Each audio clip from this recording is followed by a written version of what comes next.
Bonjour à tous et bienvenue dans cette nouvelle vidéo. Aujourd'hui, je vais répondre à une question qui m'a été posée qui est: est-ce que les pervers narcissiques détestent du coup les hauts potentiels?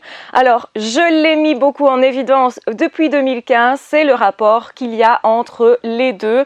En tant que haut potentiel, effectivement, quand on vit ça tellement de l'intérieur qu'on comprend que le pervers narcissique est particulièrement attiré par des hauts potentiels. Pourquoi? Parce que ce sont des personnes extrêmement riches, extrêmement sensibles, qui en plus sont empathiques, donc qui vont aller aider l'autre, qui vont tout faire pour l'autre, qui font généralement passer les autres en premier lieu. Et pour un pervers narcissique, c'est une aubaine, un ou une bien sûr. Donc autrement dit, les femmes ou les hommes perverses narcissiques vont tout faire pour essayer d'exploiter au maximum l'autre. Donc c'est mieux si on a en face de soi quelqu'un qui est empathique, qui fait passer justement le pervers narcissique en priorité. Donc c'est ce qu'ils cherchent, ils sont narcissiques, ils cherchent à être le centre du monde de la personne. Et ils vont tout faire pour, c'est-à-dire ils vont tout faire pour vous envahir au début, pour vous donner un maximum d'attention, d'affection, en tout cas de présence, mais généralement c'est déjà trop.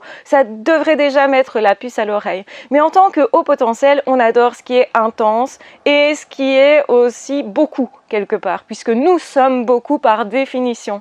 Et donc le haut potentiel va être pris justement là-dedans et va se dire c'est quelqu'un éventuellement comme moi, parce qu'en plus le pervers narcissique va copier le haut potentiel, son fonctionnement, et va même parfois se dire haut potentiel alors qu'il ne l'est pas du tout. Une façon de les repérer, c'est le non-verbal, le vide des yeux, la mâchoire qui est tout le temps généralement très crispée, avec beaucoup de colère, beaucoup d'émotions en fait négatives et beaucoup de jugement. Un haut potentiel n'est jamais comme ça parce que c'est pas sa nature. Au contraire, le haut potentiel est plutôt quelqu'un qui va être plus tolérant, plus compréhensif, qui va passer beaucoup de temps du coup à se remettre en question aussi, et qui va remettre en question la relation, essayer d'autres choses, d'autres techniques, essayer de comprendre, essayer de parler. Donc on a effectivement un profil qui est complètement différent du pervers narcissique. Alors pourquoi le pervers narcissique ou là serait une personne qui détesterait le haut potentiel? Alors il faut bien comprendre que les pervers narcissiques sont complètement vides, c'est pour ça qu'ils copient à ce point les autres.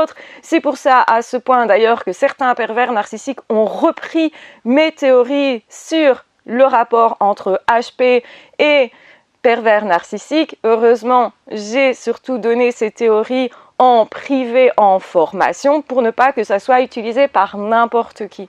Il faut bien comprendre qu'effectivement, le HP, c'est quelqu'un d'extrêmement riche qui surtout a envie de progresser, de s'épanouir dans la vie, qui va vouloir se développer. Donc l'amour, ça s'apprend. Et donc c'est quelqu'un qui travaille beaucoup sur lui, sur l'amour, ses relations, sur ce qu'il veut, ce qu'il ne veut pas, qui essaye de se comprendre, donc qui se remet beaucoup en question et qui a beaucoup d'émotions. Donc autrement dit, c'est quelqu'un qui reçoit de ses émotions, beaucoup d'alertes finalement, et qui devrait pouvoir s'orienter dans la vie en écoutant ces émotions-là. Sauf qu'avec les pervers narcissiques, la première chose qu'ils font, c'est couper vos émotions, vous empêcher de ressentir et commencer à brouiller les pistes sur qui vous êtes, ce que vous devez faire, comment vous devez vous comporter et aussi ce que vous devriez ressentir. Donc ça veut dire que c'est quelqu'un qui va parler à votre place, qui va dire tu ressens ça, je suis sûre que ton intention est celle-là. Donc ils interprètent beaucoup et de façon complètement aberrante parce que c'est pas du tout ce que pense le haut potentiel. Alors pourquoi ils font ça et pourquoi justement c'est une de leurs cibles favorites? Eh bien parce que le haut potentiel a cette capacité d'évoluer beaucoup en peu de temps. Et donc le pervers narcissique étant très frustré de voir justement, très jaloux de voir quelqu'un qui a autant de capacités, mais qui a aussi cette tendance à manquer d'assurance, de confiance en lui, à douter facilement, eh bien le pervers narcissique va jouer avec ces doutes-là pour justement bloquer le haut potentiel et l'empêcher de s'épanouir. Pourquoi le pervers narcissique fait ça? Parce qu'il est frustré de voir quelqu'un qui a autant de capacités, qui a des capacités aussi parce que c'est quelqu'un qui s'est remis en question, qui a travaillé sur lui, ça ne s'est pas fait tout seul, et c'est aussi quelqu'un qui a des capacités généralement intellectuelles aussi, donc, et de grandes capacités de cœur. C'est ça qu'il faut bien comprendre, et ça, c'est précisément ce que n'a pas le pervers narcissique. Ils sont vides à l'intérieur, creux à l'intérieur, sans passion, sans joie, sans état d'âme presque.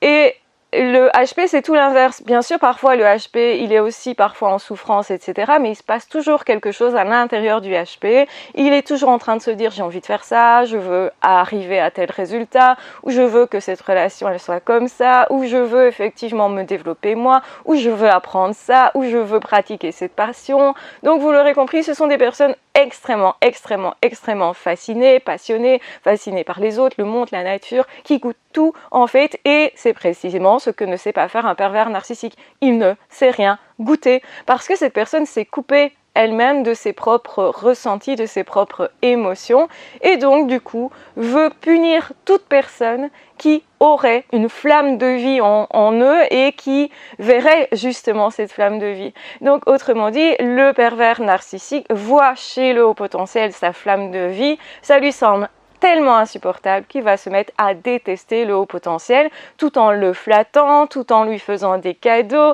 tout en lui disant évidemment qu'il l'adore parce que quelque part, inconsciemment, il voudrait lui ressembler. C'est aussi une certaine façon quelqu'un qui a pu dépasser bien des traumatismes, bien des difficultés.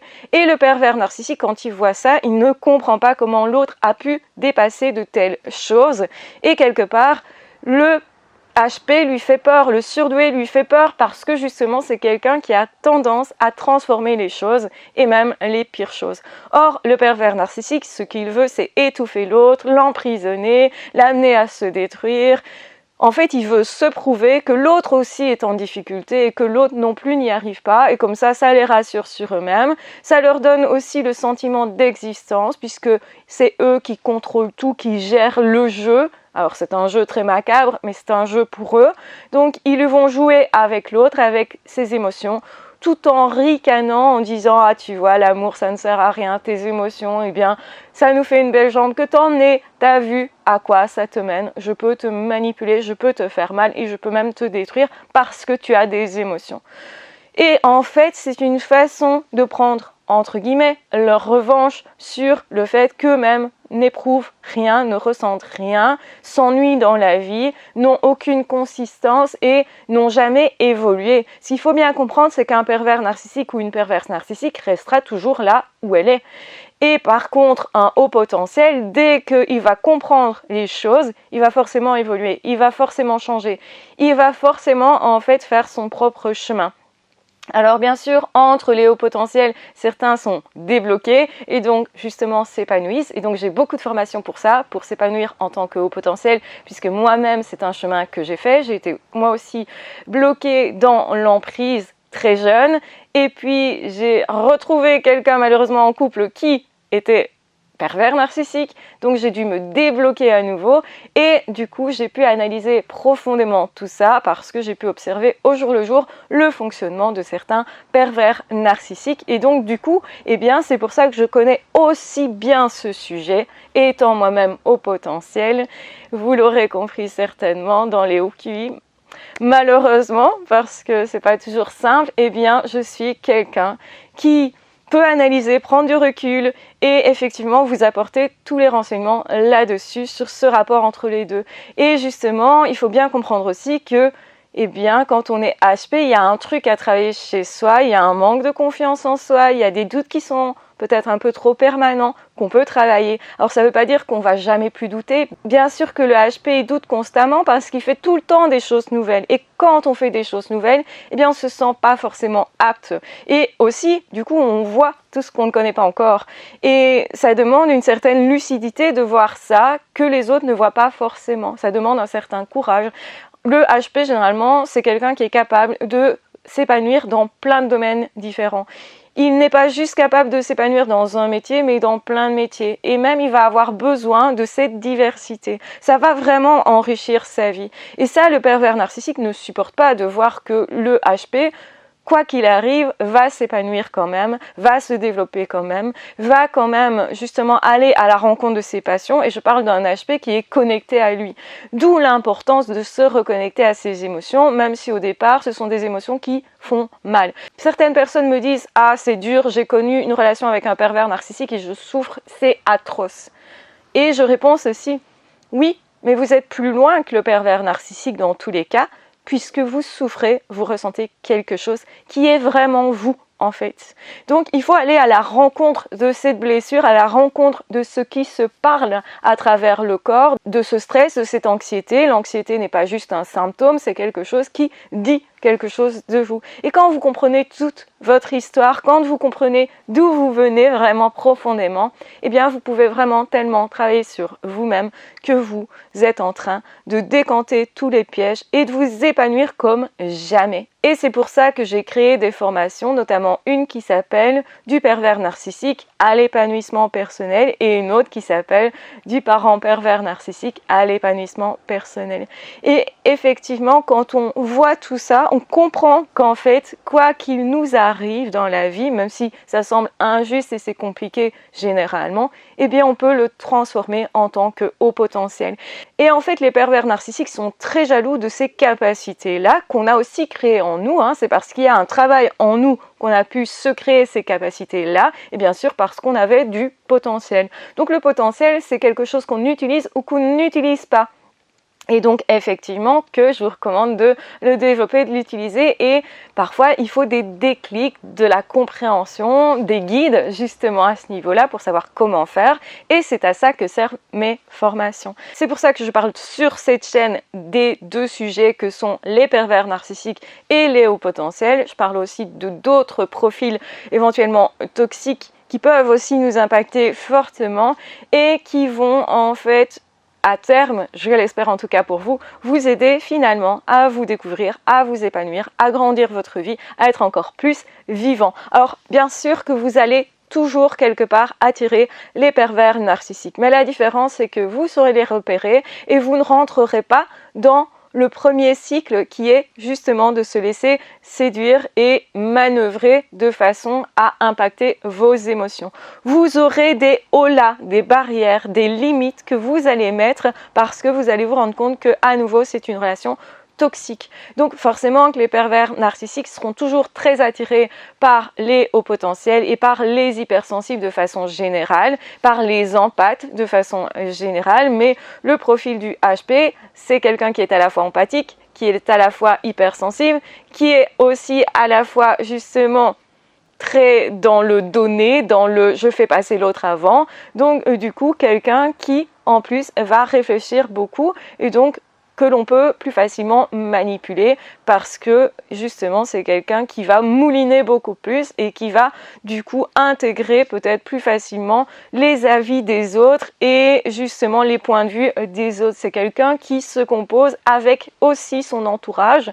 Donc le HP quelque part beaucoup plus en train d'écouter son entourage et les autres, parce qu'à la base, c'est de l'empathie, c'est un signe de respect, mais face aux pervers narcissiques, quand ils les repèrent, et finalement, ça sera assez facile pour un HP de repérer un pervers narcissique, eh bien, il va se dire, ok, c'est un pareil, j'ai affaire à ce type d'individu, et une fois qu'il comprend, eh bien, il va retourner la situation de façon à se libérer. Donc le but c'est surtout de se libérer, mais aussi peut-être à donner une petite leçon au pervers narcissique, et là le pervers narcissique il va trembler parce qu'il sera toujours le grand perdant. C'est comme ça, il a beau vouloir manipuler le haut potentiel, vouloir le faire souffrir, si le HP a les données justement de ce qu'est un pervers narcissique et de comment il fonctionne et de comment ils fonctionnent eux-mêmes. C'est pour ça que c'est important en tant qu'HP de comprendre votre propre fonctionnement pour pouvoir valider tout ça et pour pouvoir justement avoir une confiance en soi que vous n'avez jamais eue généralement. C'est cette confiance-là qui va permettre de dire stop, je sais qui je suis, je sais que ce que tu racontes n'est pas en accord avec qui je suis et donc je mets fin à cette relation, ou en tout cas je cherche à m'en libérer, à m'en défendre. Et c'est le début du chemin vers toute libération et vers justement de belles relations. Et ce serait dommage que le HP se prive de vraies belles relations parce qu'il en est particulièrement capable, il est particulièrement passionné aussi par rapport aux autres, passionné aussi, donc du coup passionnant pour les autres, et il y a un partage tellement possible qu'il serait dommage qu'un HP ne rencontre pas d'autres personnes qu'un pervers narcissique. Et on le sait tous, quand on est en couple avec quelqu'un, eh ben ça ferme la porte à d'autres personnes qui sont pourtant plus intéressantes, plus passionnante aussi, peut-être moins intense au début, plus calme certainement, beaucoup moins dans la colère, dans la haine, dans les reproches, etc. Donc finalement, le pervers narcissique déteste le surdoué parce qu'il sait, il sent qu'il a précisément, le surdoué a précisément ce qu'il manque au pervers narcissique. Donc en même temps, ça le fascine, en même temps, c'est une forme de jalousie, une forme d'amour mais caché, masqué, déçu quelque part. Et comme il ne peut pas atteindre justement le même résultat que l'autre parce qu'il faudrait qu'il passe par la remise en question et il ne veut pas passer par là, ça lui demanderait tellement d'efforts qu'il ne veut pas, et du coup comme il ne sait pas se remettre en question, il ne pourra jamais atteindre le niveau du haut potentiel, surtout que en tant qu'haut potentiel, l'autre a des capacités qu'il n'aura jamais, c'est biologique, c'est comme ça, c'est génétique. Et même si on a toujours du mal à se dire qu'on n'est pas les mêmes à la naissance, qu'on voudrait l'égalité des chances, tout ça est un leurre parce que biologiquement, le haut potentiel est câblé différemment et donc inévitablement, il pourra prendre le dessus sur le pervers narcissique s'il le souhaite et s'il voit clair. Donc voilà, le haut potentiel sera toujours le grand gagnant, c'est comme ça. C'est déterminé par la biologie, d'autant plus que le haut potentiel, c'est travailler sur lui-même. Donc si les formations vous intéressent, eh bien, je vous invite à regarder un petit peu ce que je propose et posez-vous la question, est-ce que c'est le bon moment pour moi? Est-ce que ça va m'apporter quelque chose d'intéressant? Donc si vous ressentez que c'est juste pour vous, eh bien allez-y, lancez-vous, vous ne le regretterez pas parce que ça va changer vraiment votre vie et votre façon de vous percevoir et donc aussi la façon dont vous allez rentrer en relation ou non d'ailleurs avec certaines personnes. Ça veut dire que vous allez choisir beaucoup plus et vous allez aussi savoir mieux ce que vous recherchez en tant que haut potentiel. Je vous embrasse bien fort, je vous aime très fort, je vous souhaite bon courage à toute personne qui se sent dépassée peut-être par les choses, prisonnier par des pervers narcissiques ou en galère parce que c'est vrai qu'ils ont du mal à nous lâcher, hein. On est tellement intéressant et c'est finalement la seule chose à retenir, c'est que s'ils s'intéressent tellement à vous et qu'ils s'acharnent tellement sur vous, c'est parce que vous avez une vraie et profonde valeur. Donc s'il vous plaît, valorisez-vous aussi à vos propres yeux. Je vous embrasse bien fort, je vous aime très fort. Si ce n'est pas déjà fait, je vous encourage à vous abonner à cette chaîne. Vous pouvez aussi me suivre sur TikTok. Prenez de toute façon très grand soin de vous. Ciao, bye bye.